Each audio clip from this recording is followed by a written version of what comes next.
If you're ever driving down Route 106 in Michigan and you see a sign for the Greenbrier Motel, you better just keep on driving, because there is something terribly wrong here.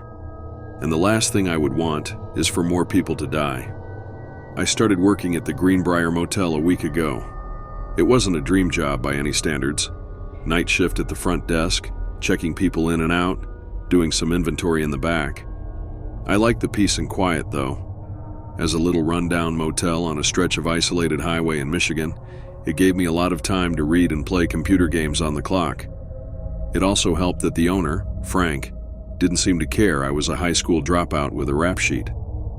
But on the very first day, I felt that something was terribly off. For one, there was the smell. When the wind shifted, the entire parking lot smelled like rotting meat. I ran to close the windows, but even then I could still smell it, seeping in through the HVAC system. The motel is surrounded by deep woods, so I figured maybe we were near the kill grounds of some animal. Or maybe it was just the endless roadkill of deer and possums on the highway. Either way, it was unsettling, and definitely not enjoyable. The other thing that struck me as odd were the guests' rooms. Some of them didn't have windows, and it seemed like that was intentional. I could see the lines in the paint, the seams outlining where windows had once been. When I asked Frank, he told me that some of the guests asked for windowless rooms, that they were in high demand. He didn't elaborate, and honestly, I was a little scared to press him on it. Things went from strange to downright creepy, however, as soon as Frank left. As I got set up at my desk, a woman walked into the room. She was in her 40s, maybe, with black hair and very pale skin. As soon as she stepped inside, she locked the door behind her. "Frank left, right?" she asked me. "Yeah," I replied. Who are you?" She introduced herself as Matilda. She'd been working here for a decade, cleaning the motel rooms after the guests checked out. After a few minutes of small talk, she suddenly came up to the counter and lowered her voice. "I want to make sure you're safe around here," she said, glancing back towards the door nervously. "So I need you to listen to me, okay?" My heart dropped. Okay? Whatever you do, don't ask questions. Just check people in, check them out, and mind your own business. And then, you'll be fine. My stomach did a little flip. Okay, so it was that kind of motel.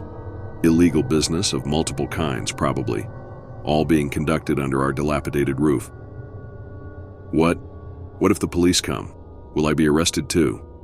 She gave me a blank stare. The police? Say they find evidence of illegal activity in one of the rooms. Will that get me in trouble? I already have shoplifting on my record and can't.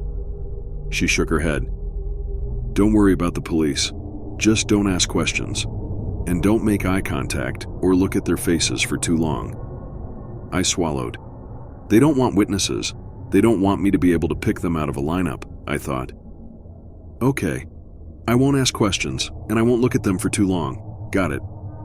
She smiled at me. You have nothing to worry about. As it turned out, though, I had quite a lot to worry about. That night I checked in 3 people. They were almost like caricatures. A big, strong guy in sunglasses that looked like he'd stepped right out of The Godfather. A woman dressed to the nines, wearing a more makeup than a clown. A skinny young guy in a hoodie that smelled of something chemical and strange. But I listened to Matilda. I didn't ask questions.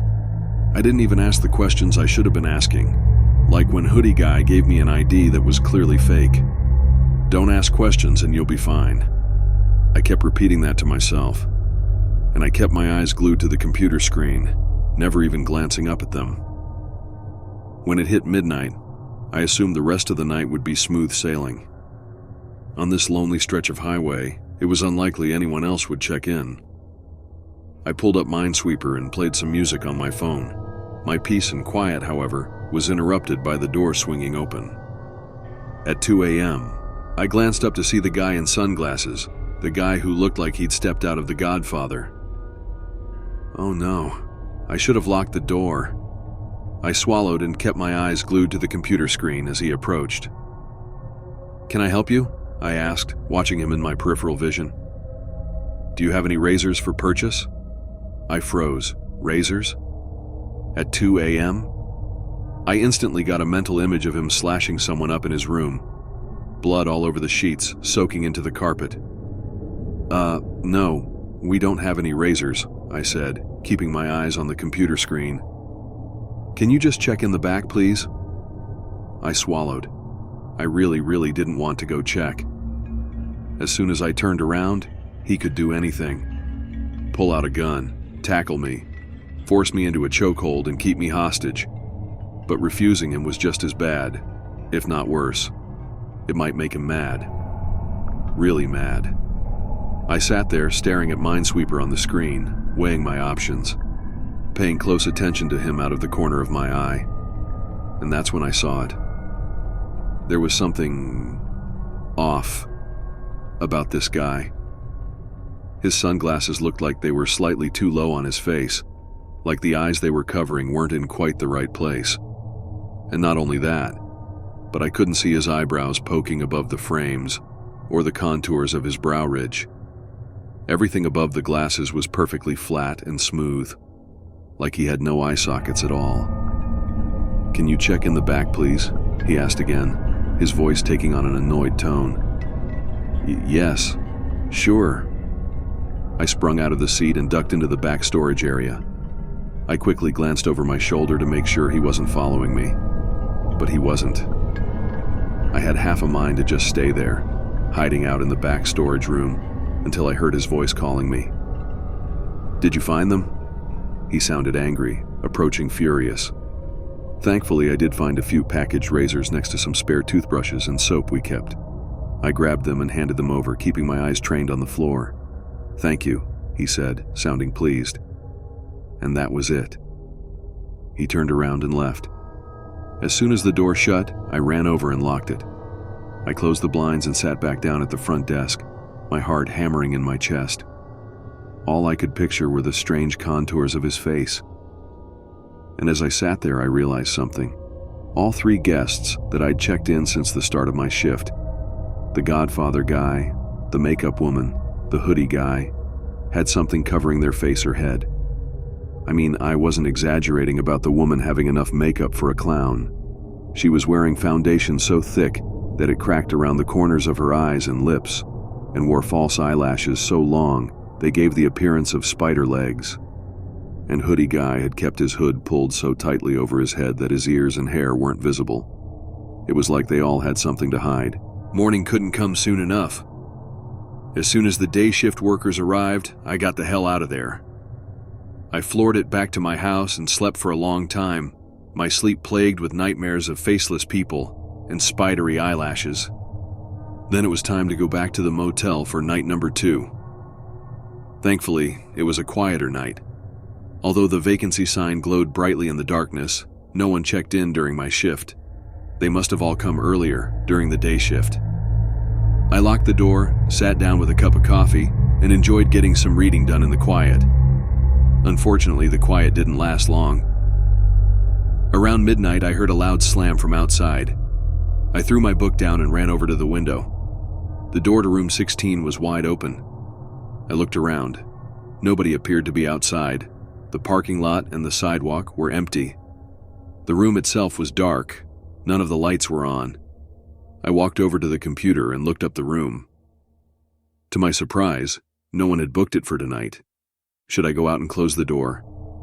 I hesitated. It was late. There was no one around, except for the occasional passing car. If someone had broken into that room and then attacked me, there would be no one to hear me scream.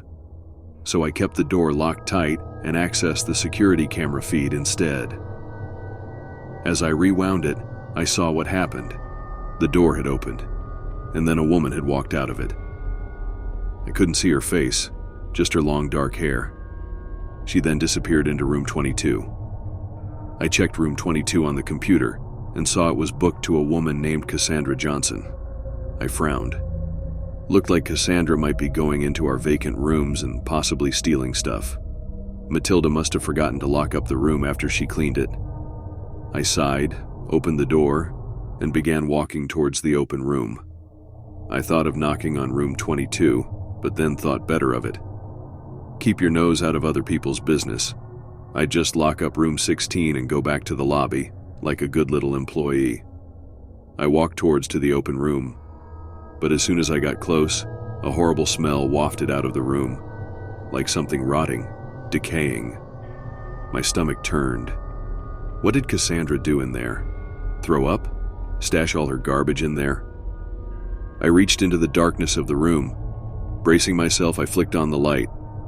The room looked normal. The bed was made, the carpet was clean, but the smell had only intensified.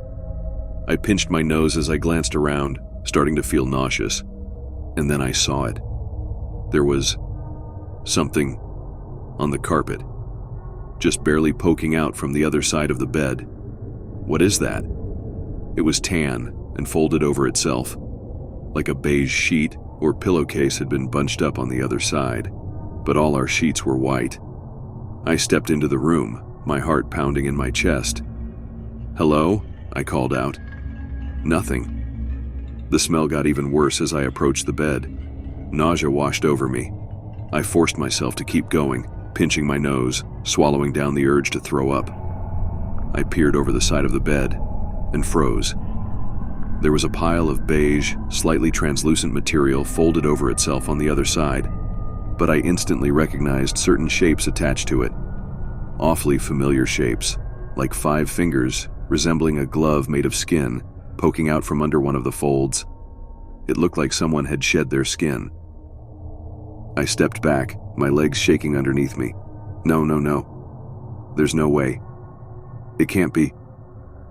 I backed away, towards the door, my throat dry. Because it didn't make sense. It didn't even make sense with a horrible crime. There wasn't any blood on it. It hadn't been cut off someone. It was like a snake skin, clean and perfect, holding the shape of its wearer like a ghost.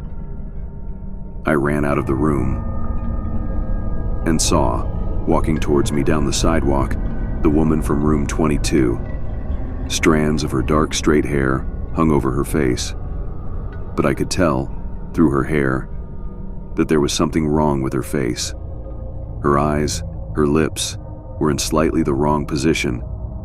She strode towards me fast, her shoes clicking on the pavement. I didn't want to find out what she'd do if she caught me. I whipped around and ran as fast as I could. I could hear her behind me, but I forced myself to go faster and faster until I was inside the lobby. I clicked the lock shut and collapsed in the back room, where she couldn't see me. That's when the whistling started. Just outside the door, I could hear her, whistling. The source of the sound shifted as she circled the lobby area, looking for a way in. I heard it at the door, then at the back, then through the side windows, then back at the front door. This went on for an hour.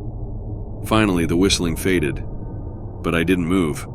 I stayed there, huddled in the back storage room, until dawn broke. As soon as the day shift arrived, I booked it out of there as fast as I could. I wanted to quit. With everything I am, I wanted to just walk away. But I needed the money. I already knew how hard it was, finding a job with a rap sheet. It was either go back to the job or face eviction. So I went back. When I got on shift, though, I pulled Matilda aside and told her what I'd seen. I asked her again and again if my life was in danger. Asked her what the hell was going on here, if other people were in danger too. I promise you, as long as you mind your own business, you'll be safe. So that's what I did. I minded my own business. And for the next few days, nothing of note happened. Sure, there were a few people who checked in that were wearing hats or sunglasses or extra makeup, but I just tried to avoid eye contact with them, tried to keep my head down and my nose out of other people's business. But then came the night of November 14th. It was raining that night. The rain came down in sheets, and every so often I heard a peal of thunder shake the windows. I wasn't expecting anyone to come in that night, as I hadn't seen that many cars driving by on the highway. The rain seemed to keep everybody in.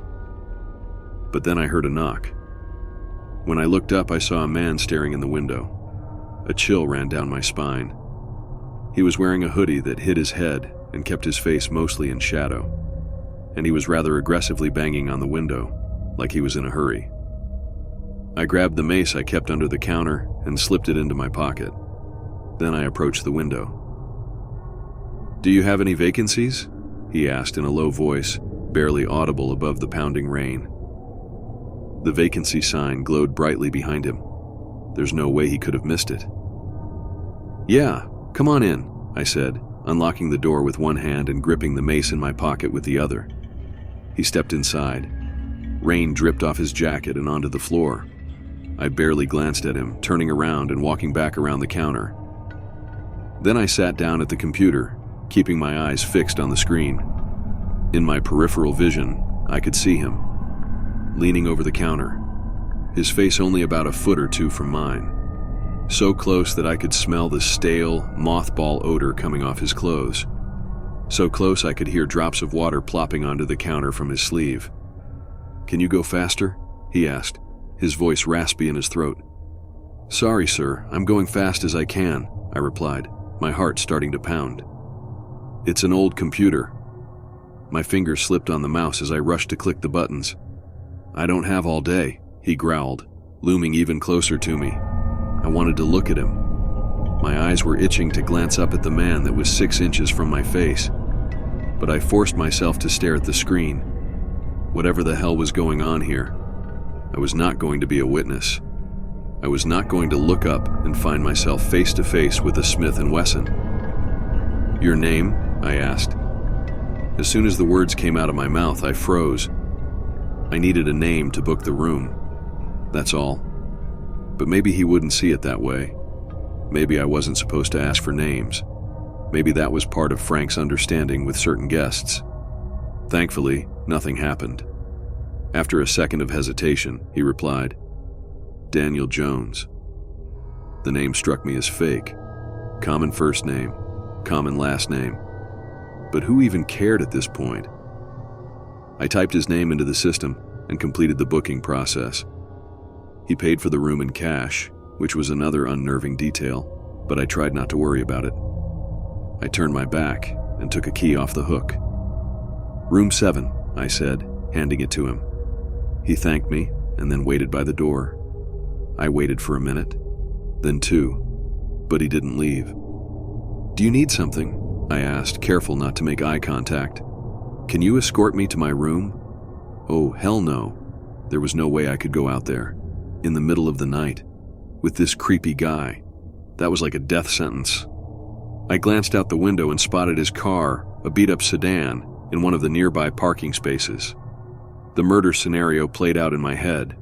Shoves me into the hotel room, kills me, sticks my body in the trunk, throws it in the middle of the woods. Or maybe worse. Maybe my skin would end up crumpled on the floor of one of the rooms. Maybe he'd take my form, or turn me into something that sheds its skin like a snake. That has eyes too low on its face, or no eye sockets at all. And the longer I looked at him, in the corner of my eye, the more I noticed how unsavory he looked. There were smears of dirt on his sleeves and on the hem of his pants. "Like he's been digging a grave," the voice in my head added. His face, half hidden in shadow, was sunken and gaunt. His jaw was covered in gray stubble, and his teeth were a horrible shade of grayish yellow. Can't you just go yourself? I have something that I need to do here. My boss is going to be mad. You can take 2 minutes to walk me to my room, damn it." I sat there in stunned silence. He sounded furious. My heart pounded in my ears. "Okay," I said finally. My fingers curled around the mace in my pocket, and then I joined him by the door. "I'll walk you to your room." He didn't thank me. He just grabbed the door and swung it open, nearly letting it swing back in my face. I stepped out into the pouring rain with him. The parking lot was a lake, and our feet sloshed loudly through the water. The cold water seeped through my sneakers, and I shivered. I followed the man to his car, staying a good 15 feet away. He popped the trunk, and I held my breath. But thankfully, there was only a duffel bag inside. He hoisted it on his shoulder and started for room 7. I followed him at a distance, staying several feet away, watching him fidget with the key. "You got a lot of other people staying here right now?" he asked as he slid the key into the lock. "Some," I replied. "Not great weather for it." "Not really. The storm's supposed to clear tomorrow. It'll be good weather then." "Wow, this is taking a while," I thought to myself. That's when I looked down at his hands and noticed that he wasn't really trying to get into his room. He was just inserting the key, pausing, and then pulling it out, over and over again. He was stalling for time. He was keeping me here, on purpose. I looked up from his hands, just in time to see him staring at me. His blue eyes were intense, studying me. I wanted to run away. Every inch of me was screaming to get out of there. But the guy had 6 inches on me and was really thin. He'd probably catch me in seconds. I was never much of a runner. I slipped my hand in my pocket, curling my fingers around the mace. "Do you need help getting into your room?" I asked. He shook his head. "I'm going to go back to the front desk," I said, taking a step back. As soon as I said that, he froze. His eyes widened as he stared at me. Slowly, he shook his head, his lips stretching into a grimace that revealed his yellowed teeth. "Don't go," he growled, his voice barely audible above the rain. "Stay exactly where you are." I leapt into action. I whipped the mace out of my pocket and held it in front of me, pointing it right at him. "Don't get any closer." My finger hovered over the trigger, and then I heard it. Someone was whistling. Behind me, somewhere in the rain. The song cut through the pattering raindrops like a knife. It was the same eerie tune that woman had whistled a few days ago. "I'm sorry," the man said quietly, his blue eyes locked on mine. "But I needed bait." I stared at him. My brain couldn't even process what he was saying. "Bait?" I took a stumbling step back. The whistling grew louder. I whipped around. Through the rain, I could see someone walking through the parking lot, barely lit by the flickering street lamp. The mace fell from my hands and clattered to the ground. Then I turned and ran as fast as I could towards the lobby. The whistling stopped, and then I could hear loud, splashing footsteps, growing louder with every second behind me. I swung the door open, slammed it shut, and turned the lock. I pulled the blinds down over the window.